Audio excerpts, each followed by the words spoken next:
우리 하나님 말씀 보도록 하겠습니다. 누가복음 13장 6절에서 9절입니다.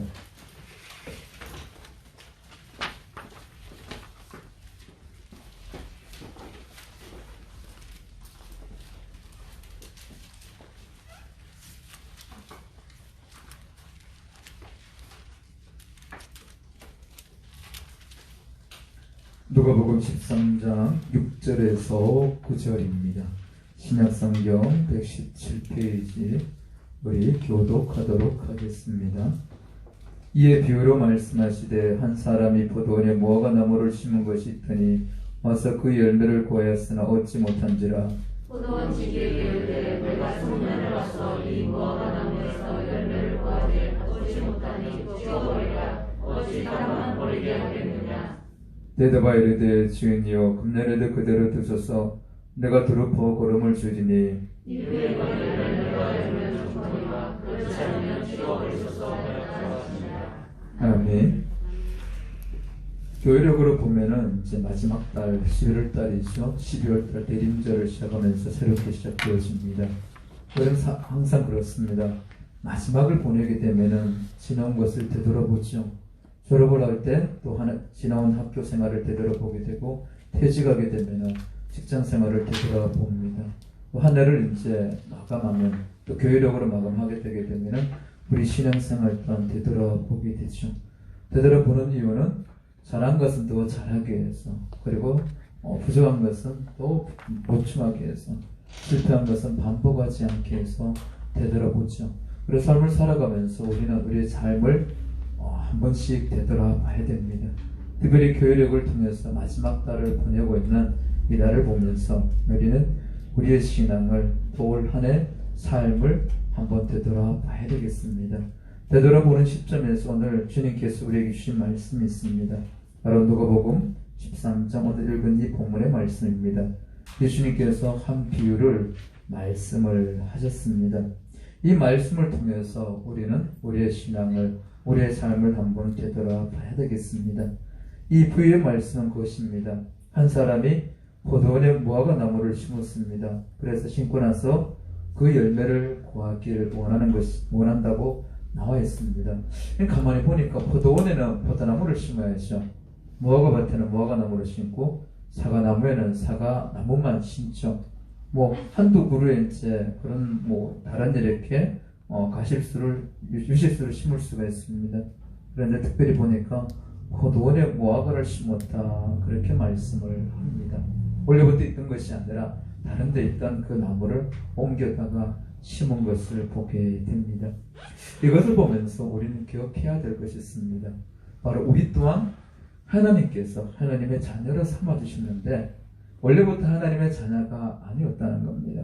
골로새서 1장 13절에 그렇게 말씀하십니다. 그가 우리를 흑암의 권세에서 건져내사 그의 사랑의 아들의 나라로 옮기셨으니, 이렇게 말씀합니다. 그전에는 죄가 있었을 때는 바로 우리는 흑암의 권세, 죽음의 권세, 죽음의 지배하에 있었습니다. 그런데 하나님께서 옮겨 놓으셨어요. 어디로? 사랑의 아들의 나라로, 하나님 나라로 옮겨 놓으셨습니다. 고린도전서 6장 20절에 그렇게 말씀하십니다. 옮겨 놓을 때 그냥 옮겨 놓은 것이 아니라 대가를 지불하죠.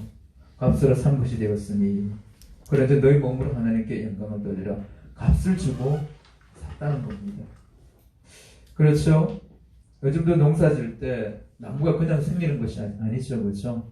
묘목을 키우는 곳에 가서 그 묘목을 사서 이제 그 가수원에다가 심죠.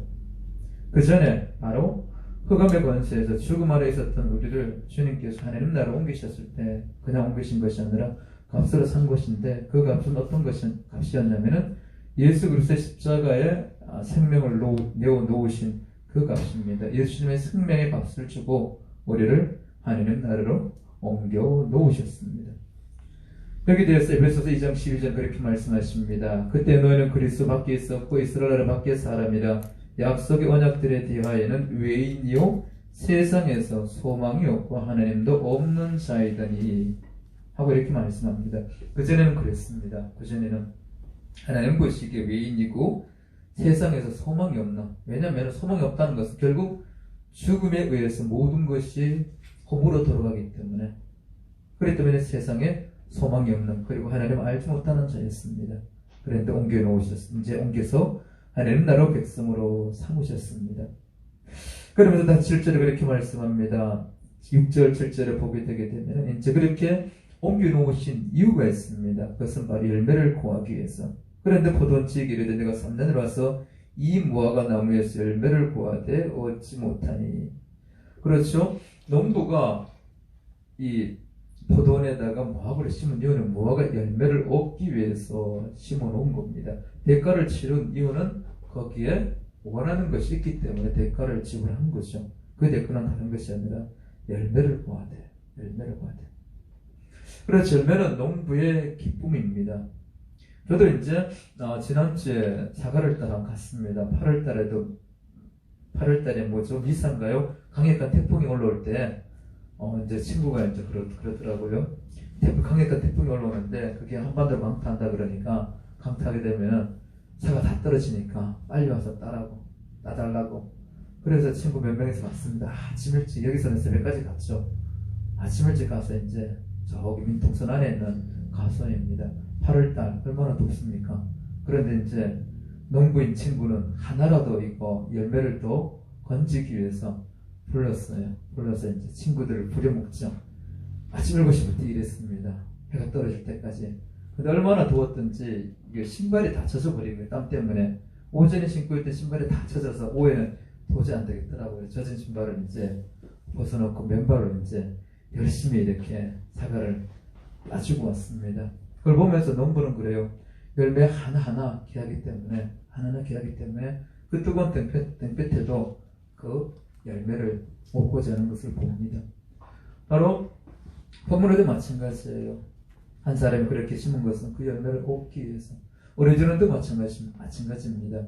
우리를 하나님 나라 옮겨 놓으신 것은 우리로 하여금 값을 주고 대가를 치르시고 우리를 하나님의 자녀 삼아 주신 것은 열매를 얻기 위해서. 그 열매는 다른 것이 아니라 주님의 기쁨이 되는 거죠.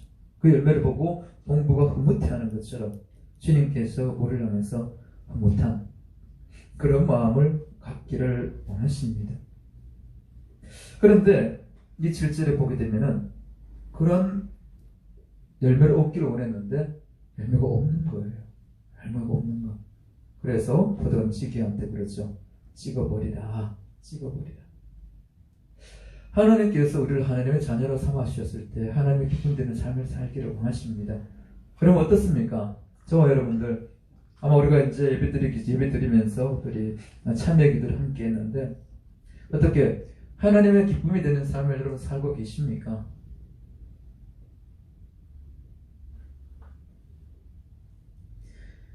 그래서 주님께서 찍어버리라 그렇게 말씀합니다. 그런데 포도원지기가 그랬죠. 주인이여 금년에도 그대로 드셔서 더 기회를 주시옵소서. 하나님께서 우리에게 두 번의 기회를 주십니다. 첫 번째 기회는 뭐냐면 우리를 부르신 겁니다. 하나님의 자녀로 선택하신 것. 이거 첫 번째 우리에게 주신 놀라운 선물이고 기회입니다. 그리고 두 번째 우리에게 기회를 주십니다. 바로 오늘입니다. 오늘. 영어로 보게 되면은 프레젠트 이게 두 가지로 여러 가지로 번역되더라고요. 현재 그러니까 선물이라는 뜻도 있고 그 다음에 형용사로 번역되었을 때는 현재글로 이렇게 번역이 되어지죠. 그러니까 현재 우리가 살고 있는 시간이 있죠. 오늘 이 시간 여러분들 현재 이 시간 속에 있는 것은 하나님의 선물, 하나님의 두 번째 기회라는 것을 기억하시기 바랍니다. 왜 두 번째 기회냐? 어제 세상을 떠난 많은 사람들이 있습니다. 그 사람들은 오늘을 살기를 원했죠. 특히 팬데믹 시대 지금 전 세계적으로 이 코로나에 걸린 사람이 5천만 명이 넘는다고 그러죠. 5천만 명이 넘는다고 그럽니다.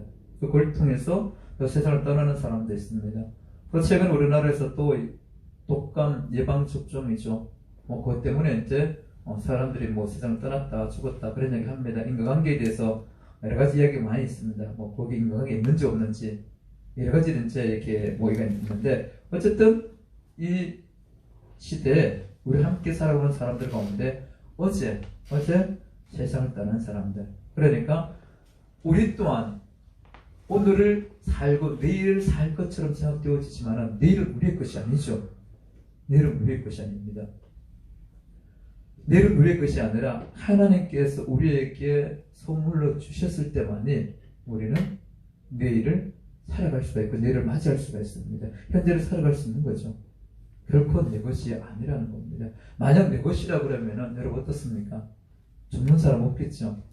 천년만년 살고 있겠죠. 어제 죽음을 맞이한 사람도 그럴 겁니다. 죽음을 피해서 오늘도 살았을 겁니다. 근데 내 것이 아니에요. 내 것이 아니라 바로 금년에도 그대로 두소서. 금년에도 그대로 두소서. 한 번 더 우리에게 기회를 주셨기 때문에 선물을 주셨기 때문에 우리는 오늘을 살아가고 있습니다. 그래서 오늘 이 시간 여러분들은 하나님께 새로운 기회라는 선물을 받은 것을 잊지 마시기 바랍니다. 이유가 있습니다. 바로 열매 맺기 위해서. 열매란 건 그겁니다. 오늘 본문은 누가복음 13장 1절에서 5절 보게 되게 되면 바로 그것을 말씀합니다. 회개에 대해서 말씀합니다. 열매는 뭐냐? 바로 방향전환이죠. 누구를 향한 방향전환입니까? 하나님을 향한 방향전환입니다. 우리의 삶의 포커스가 하나님께로 맞춰지는 것. 그러니까 점점 하나님께 가까이 가는 것. 가까이 간다는 것은 바로 예수 그리스도를 닮는 것을 말하죠. 이것이 열매입니다. 열매의 종류는 참 다양합니다. 우리가 가을을 맞이해서 많은 열매들을 보게 되죠. 사과도 있고 단감도 있고 감도 있고 귤도 있고 많은 열매들이 있습니다. 주님도 마찬가지예요. 우리에게 구하는 것 각자의 삶의 열매가 있다는 겁니다. 그런데 그 열매의 핵심이 뭐냐? 하나님을 향해 가는 것. 그래서 우리는 변화라고 말하기도 하고 성장이라고 말하기도 하고 회개라고 말하기도 합니다. 바로 우리에게 필요한 게 이제 어제와 다른 오늘 우리의 삶의 모습이 있어야 됩니다. 작년과 다른 오늘의 삶의 모습이 있어야 됩니다. 여러분 어떻습니까? 계속해서 삶이 변화되어지고 있습니까? 바로 예수 그리스도를 닮는 모습으로 변화되어지고 있습니까? 믿음의 성장을 보여주고 계십니까? 내 삶에 있어서 하나님 이것은 제가 주님 앞에 드리는 삶의 열매입니다 하고 이야기할 수 있는 것들이 있습니까? 여러분 그것이 있어야 됩니다. 열매는 그렇습니다. 처음에는 꽃이 폈을 때 그리고 나무에 싹이나 꽃이 폈을 때는 잘 모르죠. 잘 모릅니다. 그런데 여름이 지나고 가을이 다가오게 되면은 추수 때가 다가오게 되게 되면은 열매를 딸 때가 되게 되면은 명확하게 구분이 되어지고 보여지죠. 주님께서 우리를 부르실 때가 되면은 이것이 있어야 됩니다. 이것이 보여져야 됩니다. 그런데 우리 주님께서는 곧 오시리를 말씀하셨고 우리는 내일 주님 앞에 설 수도 있습니다. 주님께서 우리의 열매를 요구하는 때가 오늘이 될 수도 있고 내일이 될 수가 있다는 겁니다. 그럼 오늘 내 삶 속에서 달라진 나의 삶의 모습이 변화되어진 나의 삶의 모습이 있어야 되겠습니다. 어제보다 오늘 더 사랑하고 계십니까? 어제보다 오늘 더 인내하고 계십니까? 어제보다 오늘 우리는 더 용서하면서 살아가고 계십니까? 어제보다 오늘 더 우리는 전도의 열정 가지고 계십니까? 여러분 스스로를 되돌아보시기 바랍니다. 바로 오늘 요구하는 게 오늘 두 번째 우리에게 주신 기회가 바로 이겁니다. 그래요. 이 기회는 동일합니다. 현재는 것을 선물로 말씀드렸습니다. 이 선물 포장지는 다릅니다. 포장지는 다르지만 동일하게 그 포장지 안에 들어있는 이 기회, 시간이라는 것은 동일하죠. 오늘 여러분들이 동일하게 주신 겁니다. 어떤 사람 포장돼 그런 사람도 있을 겁니다. 하나님께서 새로 기회를 주셨다 그러는데 선물로 주셨다 그러는데 내 삶을 보니까 이건 선물이 아니라고 생각되어지는 분이 있습니다. 코로나 시대를 통해서 경제적 위기가 찾아왔습니다. 직장 위기가 찾아왔습니다. 해고가 되었습니다. 아니면 어떤 사람은 그렇습니다. 아니 지금 현재 나는 질병 때문에 고통스러워. 너무 힘들어. 이렇게 생각하는 사람도 있겠죠. 동일하게 하나님께서 선물로 다 공평하게 주셨는데 그런데 그 보여지는 모습은 나타난 모습은 포장지는 다 다르다는 겁니다. 그럼 하나님께서 차별하시느냐? 아닙니다. 그 포장지는 나로 하여금 열매 맺는 데 있어서 가장 내게 적합한 방법이라는 겁니다. 다른 방법을 주게 되게 되면 열매를 맺지 못합니다. 열매를 맺는데 열매는 그냥 맺혀지지가 않죠. 한여름에 땅에서 견뎌야 되고 태풍도 견뎌야 되고 병충해도 견뎌야 되죠. 때로는 뭡니까? 농약도 견뎌야 됩니다. 다 그때마다 견뎌야 돼요. 여러분 삶을 살아오면서 그런 경험들은 다 있습니다. 모든 것이 평탄했는가요? 아니죠. 이 사람은 이렇게 어려움 당했지만 난 이렇게 어려움 당했어. 그런데 이 사람이 고통당할 때 나는 그 노임을 받고 내가 평안할 때 그 사람 고통당하고 다 약간의 시간의 차이는 있죠. 시간의 차이는 있습니다. 계속 그 상태에 머물러 있는 것이 아니라 그것을 다 지나온 거죠. 지나온 겁니다. 그런데 나만이 지금 현재 나를 되돌아보니까 나만이 힘든 것 같아. 나만이 고통스러운 것 같아. 그렇지 어떻습니까? 내가 겪고 있는 이 힘든 어려움 다른 사람들도 다 경험했겠죠. 내가 경험하고 있는 이 질병의 고통 다른 사람들 경험했겠죠. 내가 어려움을 당하고 있는 사람과의 관계의 문제 다른 사람들도 이런 문제 다 겪고 왔습니다. 그러니까 그 사람들은 나보다 먼저 경험했고 나는 뒤에 경험하고 있을 뿐이죠. 내가 하고 있는 이 모든 것들은 결국 이 땅에 살아가고 있는 모든 사람들이 다 경험하고 있는 일이라는 겁니다. 그런데 왜 그것이 우리에게 기회고 선물이 되어지느냐? 바로 그것을 통해서 하나님을 드러내는 귀한 기회이기 때문에. 여러분 저분을 여러분 잘 아실 겁니다. 낮은 데로 임하소서의 주인공 혹시 누군지 아십니까? 이청춘 작가가 쓴 낮은 데로 임하소서 유명한 책이었죠. 그렇죠? 그 주인공이 누구였냐면은 안여한 목사님이죠. 안여한 목사님입니다. 37까지는 잘 나갔던 사람입니다. 목사 집안에 태어났지만은 어떻게 해요? 목회자의 삶이 힘들어서 신앙생활 안 했죠. 객교로 갔습니다. 그러다가 37에 눈에 문제가 생기죠. 시각장애인이 되어집니다. 그래서 부인도 아이들도 다 떠나버리죠. 다 떠나버립니다.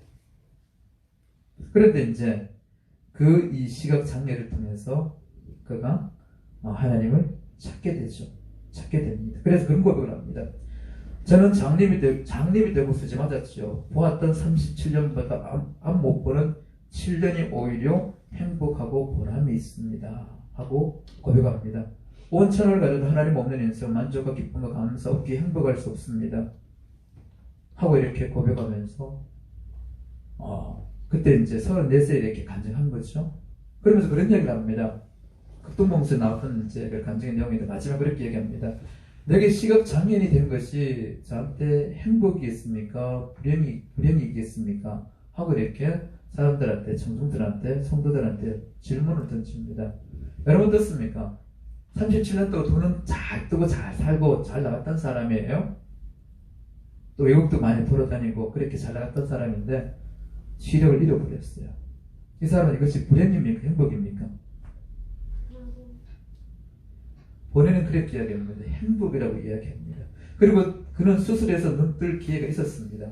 그런데 그것을 거부했습니다.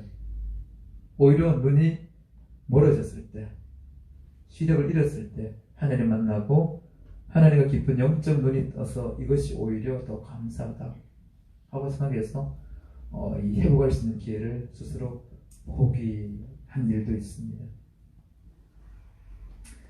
그 홀린 호텔 있죠. 홀린 호텔.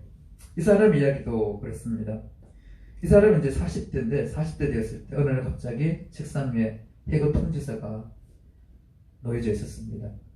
그걸 보니까 열받아서 속에 막 이 사장에 대한 직장에 대한 복수심이 불불 끓었다고 합니다. 그래서 여러 날 이제 집을 떠나서 방하다가 돈 다 떨어지니까 집에 왔습니다. 부인한테 그렇게 얘기합니다. 여보, 나는 자살하고 싶어. 모든 노력을 다 해보았지만 아무것도 되는 일이 없어. 하고 이야기를 했습니다. 그때 이제 부인이 그런 이야기를 하죠. 여보, 당신 한 가지 시도해보지 않는 일이 있어요. 당신은 당신이 처한 이 상황과 문제에 대해서 진지하게 기도해 본 적이 없잖아요 하고 이제 이야기를 합니다. 이야기를 듣고 이제 그가 열흘 동안 작전 기도를 하죠. 그랬더니 이제 새로운 아이디어가 떠오릅니다. 그래서 집을 담보로 사업을 시작해서 사업의 좋은 건축업인데 그것이 잘 되었어요. 그리고 5년 후에 다시 기도하는데 그런 마음이 들더랍니다. 좋은 호텔은 서비스 좋지만 값이 비싸고 작은 호텔은 값은 싸지만 서비스가 안 좋은데 적절한 가격에 좋은 서비스를 공급할 수 있는 호텔을 만들라라는 마음의 생각이 성인님의 감동이 있었죠. 그것을 통해서 이제 시작한 것이 바로 홀리데이 호텔이라고 합니다. 그래요. 한 사람은 잘 나가다가 하나님께 어떤 기회를 포장지를 줬냐면은 시각을 잃은 안녕 목사님은 시각을 잃게 했습니다. 그리고 이 홀리데이 창업자인 캐먼스 윌슨이죠. 이 사람은 직장에서 해고당하는 그렇지만 동일하게 현재라는 새로운 기회라는 선물을 주신 겁니다. 그들은 그 기회를 활용했습니다. 그 기회를 통해서 하나님을 찾았고 하나님 기뻐하는 것들을 행해 나아가는 것을 보게 됩니다. 오늘 주변에도 보게 되면 이시전 씨의 이야기를 잠깐 그리는 것을 오늘 올려놨습니다. 올해 잘 아는 대로 이시전 씨 한상을 통해서 엄청 고통을 당했습니다. 지금 한동대 사회복지학과 교수죠. 그런데 그런 이야기를 하죠. 지금 예전으로 되돌아가기를 원합니까? 근데 그는 지금 삶이 충분하다고, 충분히 행복하다고, 예전의 삶으로 되돌아가지 않겠다고, 사고 나기 전이죠. 사고 나기 전으로 되돌아가지 않겠다고 이야기를 합니다. 그래요? 포장지는 다 다르지만 동일한 기회를 주셨기 때문에 그 기회를 쓰는 것은 누구의 몫이냐? 나의 몫입니다. 나의 몫. 그 기회를 통해서 하나님을 드러내고 하나님을 기뻐하는 것, 하나님께 나아가는 것, 예수 그리스도를 닮는 것. 오늘 우리가 현재를 살아가면서 우리의 삶의 모습이 이렇게 되어야 됩니다. 성경 그렇게 말씀합니다. 지금이 은혜 받을 만한 때에 구원의 날이다. 가까이 있을 때 나를 부르라 주님 말씀합니다. 그리고 내 안에 가라. 그러면은 어떻게 해요? 열매를 맺게 된다. 그렇게 말씀을 합니다. 오늘 성경도 그렇게 말씀합니다. 8절 보시기 바랍니다. 대답하여 이르되 주인이요 금년에도 그대로 두소서 내가 두릅하고 거름을 주리니. 나무는 그대로 있습니다. 포도는 그대로 심겨져 있죠. 그런데 이 무화과 나무로 하여금 열매 맺도록 하는 건 누구 하느냐? 포도원지기가 합니다. 내가 두릅하고 거름을 주리니. 열매에 필요한 모든 것들을 포도원지기가 공급해 주고 있다는 겁니다. 돌보고 있다는 겁니다. 무화과 나무는 그 돌봄을 받아들이면 되죠. 받아들이면 됩니다. 그래요? 주님도 오늘 새로운 기회를 주시면서 네가 알아서 살아라. 네 인생이니까 네 마음껏 살아라. 네 재주껏 살아라. 이게 아니에요. 우리와 함께 하시겠다. 부르셨을 때 우리와 함께 하시겠다고 약속을 하셨습니다. 약속을 하시면서 우리의 삶에 필요한 것들을 하나님께서 공급해 주시겠다 말씀을 합니다. 시편 기자처럼 여호와는 나의 목자시니 내게 부족함이 없으리로다 하고 이런 고백을 하도록 우리에게 필요한 것들을 채워줍니다. 안정환 목사님도 마찬가지입니다. 그가 그런 시력 고통을 당했을 때 바로 하나님께서 그에게 주신 음성이 있었습니다. 그것은 다른 것이 아니라 여호수아 1장이었습니다. 너희 평생 너를 능히 당할 자가 없으리니 내가 모세와 함께 있었던 것 같이 너와 함께 있을 것이라. 내가 너를 떠나지 아니하여 버리지 아니하리니 너는 마음을 강하게 하며 담대하라. 두려워하지 말며 놀라지 말라. 내가 어디로 가든지 내 하나님 여호와가 너와 함께 하느니라. 이렇게 주님의 음성을 그런 듣게 됩니다. 그래서 그렇게 이야기합니다. 한국 최초로 명인 박사학위를 받게 되는 것을 보게 됩니다. 그리고 지금까지 이끌어왔고요. 최근에 보니까 다시 책을 냈는데 그 책 이 설명하는데 그런 얘기 있더라고요. 어떤 자살하려고 하는 그 청년이 안녕 목사님의 그 글을 읽고 나서 자살을 포기했다. 그래서 자기의 시력 이름을 통해서 새로운 생명을 살렸습니다. 하는 그 책 속에 있는 것을 봤습니다. 그래요? 주님께서 함께하고 주님께서 돌봐주시고 주님께서 이끌어 주십니다. 기회 활용은 다른 것이 아니에요. 내가 주님을 찾고 홀리데이인 그 창업자 마찬가지죠. 위기였을 때, 어려웠을 때 그거 한 것은 다른 것이 아니었어요. 마지막 한 가지 해보지 않은 것, 하나님을 찾은 겁니다. 은혜의 자리로 나온 겁니다. 하나님의 도움을 요청한 것이었어요. 그것이 바로 기회를 살리는 것이었습니다. 그 기회를 통해서 주님께서 일하시고 주님 일하심이 드러나니까 주님께 영광을 돌리게 되고 세상 사람들에게 하나님께서 이 일을 하셨습니다 하고 자랑할 수가 있었습니다. 그래요. 우리는 두 번째 기회의 선물을 오늘 현재라는 시간이라는 선물을 받았습니다. 이 지금의 현재 호흡하는 이 시간을 하나님을 영원롭게 하는, 하나님을 기쁘게 하는 기회로 만드시기 바랍니다. 이것을 위해서 오늘도 주님은 새로운 시간을 선물로 내게 준 겁니다. 주어진 환경이 아니라 그 속에서 일하시는 주님을 바라보고 오늘도 이 땅을 살아가면서 팬데믹 시대 속에 살아가면서 이것을 이기도록 극복할 수 있도록 이끌어주시는 주님의 은혜를 여러분 받으시기 바랍니다. 그 은혜로 살아가시기 바랍니다. 팬데믹 시대는 오늘만 있는 것이 아니었죠. 예전에도 이 팬데믹 시대는 있었습니다. 그 유럽에 보면은 그때 이제 1665년경인가요? 1600년대 보게 되면은 유럽의 패스트가 이렇게 창궐했죠. 그래서 유럽 인구가 절반이 죽었다고 하죠. 그때 이제 이 뉴턴, 대표가 우리가 잘 아는 물리학자였죠. 그죠? 그때도 팬데믹 시대가 되니까 이제 학교 캠브리지 대학 가는 것들, 학교 다니는 것들 이제 포기하고 휴게 들어갔죠. 그래서 고향에서, 집에서 집콕하면서 연구에 몰두했죠. 그때 이제 밝혀낸 게 뭐냐면은 바로 프리즘을 통해서 이 무지개가 나타나는 거죠.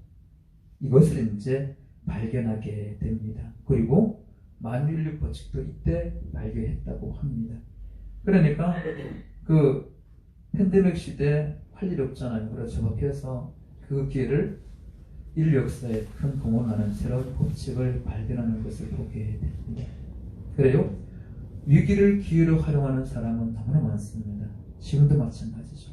지금도 힘들어도 그것을 새로운 기회로 사용하는 사람이 많습니다. 여러분들도 하나님의 은혜로 이런 위기를 새로운 기회로 만드시기 바랍니다. 하나님의 은혜로 하나님 앞에 열매를 드릴 수 있는 그 무언가를 드러내시기 바랍니다. 대감입니다. 선물로 주신 하나님은 넉넉히 그것을 이기고 극복하고 하나님을 드러낼 수 있는 것도 준비해 주셨습니다. 그래서 마지막 달, 교회력으로 마지막 달을 이렇게 보내면서 내가 지금 맺고 있는 열매는 어떤 열매일까 곰곰이 생각해 보시기 바랍니다. 그리고 도대체 나는 열매가 없는 것 같은데 그런 분 계십니까? 주님 앞에 나오십시오. 주님 예비해 두셨습니다. 열매 맺은 모든 것들을 준비해 두셨어요. 주님 앞에 나오게 되게 되면 주님께서 입으신 그 은혜로 말미암아 내 속에 뿌려놓으신 하나님의 은혜의 씨앗이 있습니다. 말씀이 있습니다. 그 주님의 은혜로 그것을 자라나게 하십니다. 더 온유하게 하시고요. 더 인내하게 하시고 더 사랑하게 하시고 더 열정을 가지게 하시고 더 존귀하게 하시고 더 착하게 하시고 바로 우리 속에 그 열매를 자라도록 합니다. 그래서 두 번째 주신 삶을 기회를 내게 주셨구나 생각하시면서 다시금 열매를 드러내야 되겠다. 열매를 맺기 위해서 내가 하나님 앞에 더 나아와서 언제 주님 부르시든지 간에 좋은 열매를 하나님께